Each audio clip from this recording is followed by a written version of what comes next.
Hello everyone, good morning. आज मी गेलेले होते पंचवटीला, कारण मला घ्यायचं होतं हळदी कुंकवाचं सामान आणि त्याचबरोबर विराजच्या बोरणांचंही सामान घ्यायचं होतं।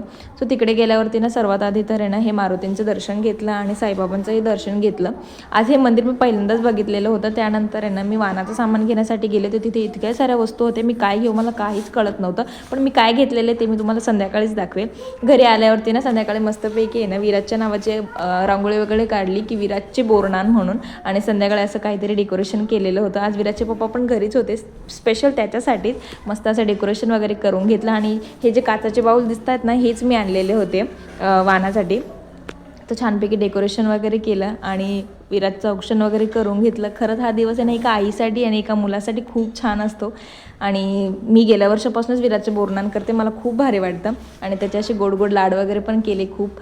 सर्व आईंनी मिळून त्याचं औक्षण वगैरे करून घेतलं। आणि सर्वात आधी मी आणि विराजच्या पप्पांनी त्याच्या डोक्यावरती मुरमुरे वगैरे टाकले, कारण माझ्या मुलाची सगळी दृष्ट इडापिडा सगळी निघून जावं आणि त्याच्या आयुष्यात फक्त सुखसमाधानी आणि आनंदच येऊ।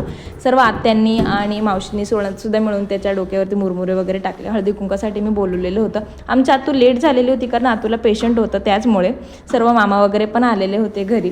आणि खूप कमी दिवसात आहे ना विराजचा अंजूसोबत आणि प्रीती आतूसोबत खूप छान बॉन्ड झालेला आहे, बघून खूप भारी वाटतं। आणि त्यांनासुद्धा त्याच्याशिवाय राहत नाही। आजचा संपूर्ण दिवस माझा खूप भारी होता। माझा मुलगा खूप क्यूट होता दिसत। आणि भेटूयात नेक्स्ट व्हिडिओत, बाय बाय।